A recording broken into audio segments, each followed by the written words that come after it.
Yeah, so like maybe Lama Rangbar is requesting me to give few advice to practitioners here.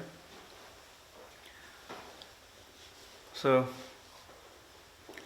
the most important part that all the practitioner has to remember is when to practice and when to apply the practice.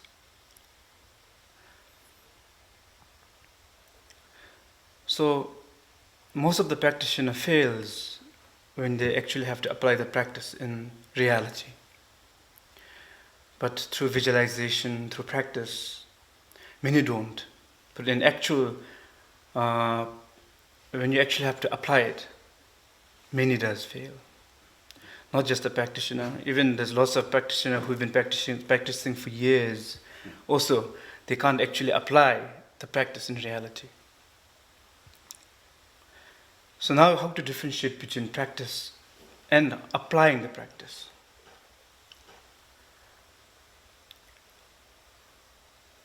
In this modern time, many people believe and say that we don't have time to practice. Because now one struggling between practice and their daily life and their work, one can say. So that's why we think like we don't have enough time to practice. So how many hours do we actually have time to practice? One can ask oneself.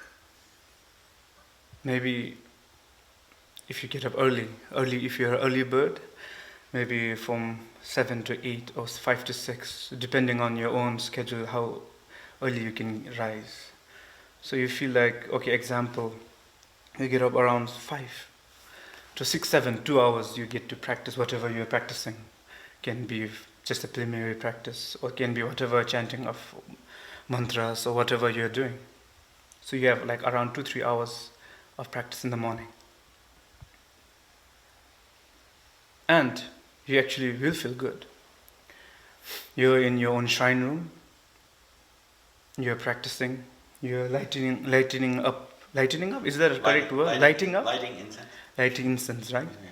You're lighting incense of your own favor, your own, whichever incense you like. You're lighting up incense.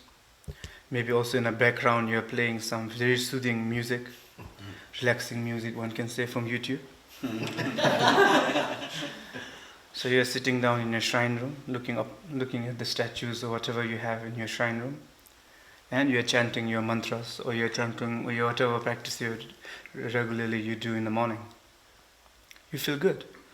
You feel like now you've actually felt like feel, or you actually will feel. I think that's the right way to say, like you have practice, and everything is very soothing. You're in your own, how to say, comfort zone in the shrine room.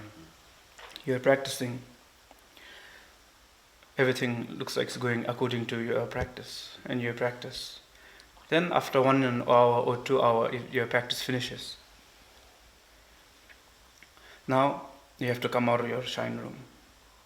Now you have to wash your face, or maybe some people wash their face before, but many will follow up after that. You've washed your face, freshen up, wear your clothes, eat your whatever you have to do, normal thing. Then you start your day.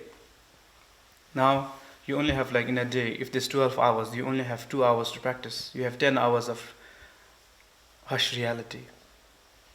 So the moment you come out of your shrine room, your comfort zone, now you're going to the work, you're going to office, you're going to wherever you're going, wherever your work requires you to be. So you're driving in a car, you're going, and you're in a highway, and someone overtaking you, or someone driving slow, you're getting angry, you're flipping them off, you're shouting, you're screaming, you reach your office, and you're having a boss who always nags you, irritates you, you have a colleague who you don't get along with. So now you have like 10 hours of that drama, one can say.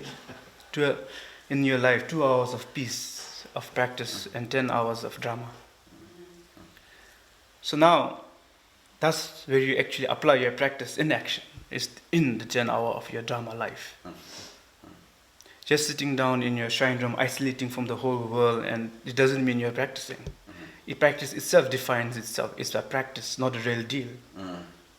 That's why it itself defines itself. Practice. Perhaps, for example, if you are sending an army, if you're in a battle, if you're in a war, one can say, if you want to send your army to a battle, you can't just gather all the men, every man you just gather. I'm not being how to say, not feminist, what do you call it? Sexist. Yeah. But in battle, usually only men goes there. But nowadays it's also, in olden days, what I'm saying, when you actually have physically with a sword and you have to go face to face, head on, that time mainly men was in the war. So that's why I'm saying most of the men, they recruit all men.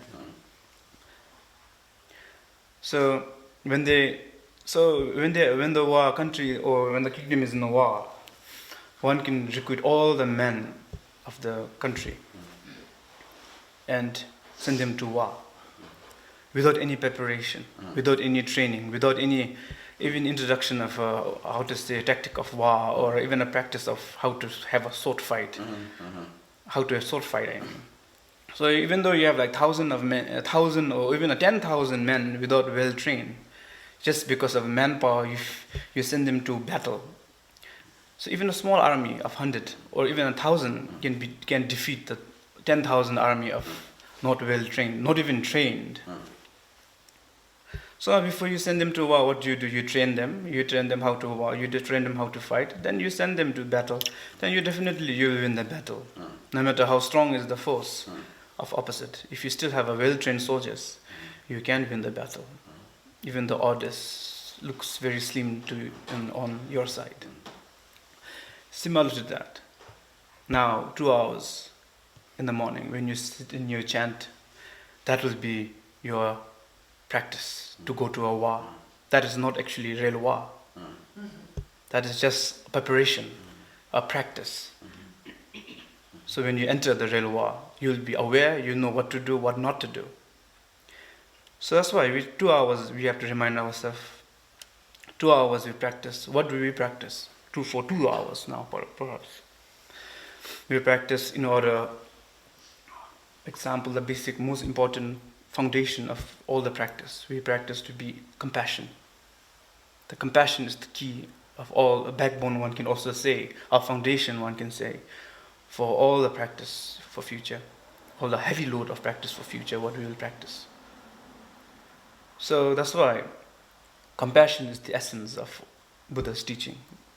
So that's why for 2 hours we remind ourselves to be compassionate, we remind ourselves to be kind, we remind ourselves to be pure, we remind ourselves to see through all the delusion or see all the phenomena our mind actually creates, or negatively, to see everything positive. That's called Dakpinawa, to see pure vision. Everything you should learn to see pure. So that's for 2 hours we practice that. So we can actually apply in our 10 hours of our Dharma, of our daily life. So that's why we should all, that when you actually think that way, we never have time. So we say we don't have enough time to practice. We have so much time to practice. We have 10 hours of time to apply the practice in action. That's the real deal. So that's why that's the most important part one has to, for a practitioner. Some people think like just sitting down whole day, if you can spend in your room, then you are practicing well. Yes, perhaps you are, but you are not actually doing the real, you're not actually applying the practice in action. You can only apply the practice in action when you actually feel physical physical or mental stress. When the world try to push you to the corner, to your edge of your, all your emotion about to explode into pieces. So that's the time your practice will come in handy. How to handle your emotion, how to handle the situation with compassion. So that's the most important part everyone should remember. 2 hours of practice, awareness, awareing yourself in order to apply in the 10 hour of your life. Then you're doing something right. And in order to that, so many people of you may already have your own guru or your own teacher that you follow. So that's all you have to do. You only have to follow your guru's or your teacher's instruction, and that you have to see that as a practice, one can say. Your guru or your teacher will teach you whatever with their own skillful means, according to your students' own students, how to say, level of understanding. The guru will give you some tasks, or your guru will give you some teaching to practice. So you just have to follow that. You just have to practice that, and you're actually doing something. You're actually in the path, in following the path. Some people are not in the path. It's on the path, right? On the path. On the path. Sorry. Most of people is on the path, but they just lay on the path, Only laying on the path.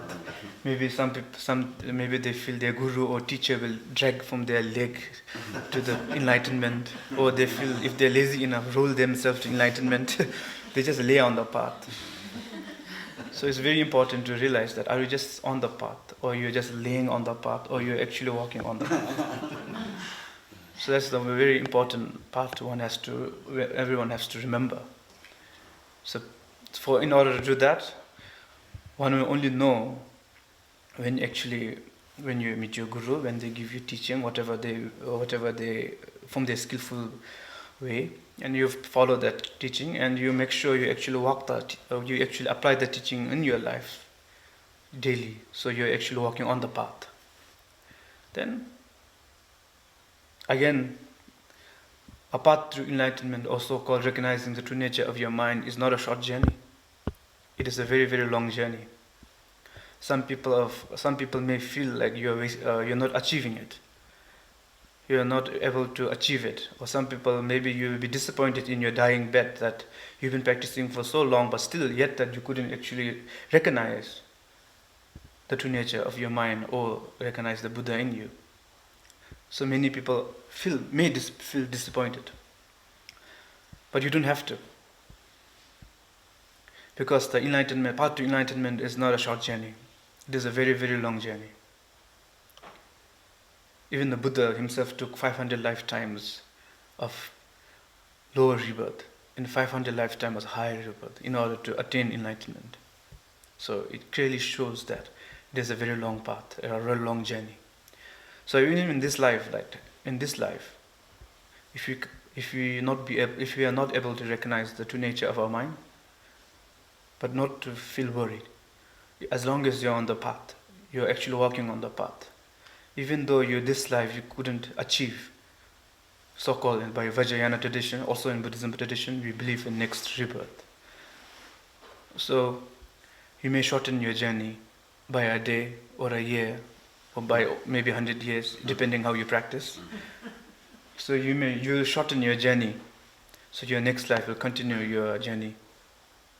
So that's why it's very important things to realize. That's why this will only happen if you're in the right path, if you're following the path, walking on the path, not just lying on the path. Then even your 100 rebirth, 1000 rebirth, you'll still be just hanging there, not reaching anywhere, but hoping to reach somewhere. But in reality, we're just lying on the path.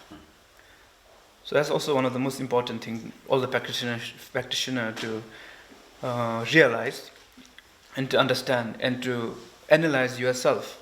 Are you just walking? Are you just lying on the path? Or are you actually doing something, walking forward on the path that only a practitioner themselves can analyze and understand? So that's also one of the most important things to remember.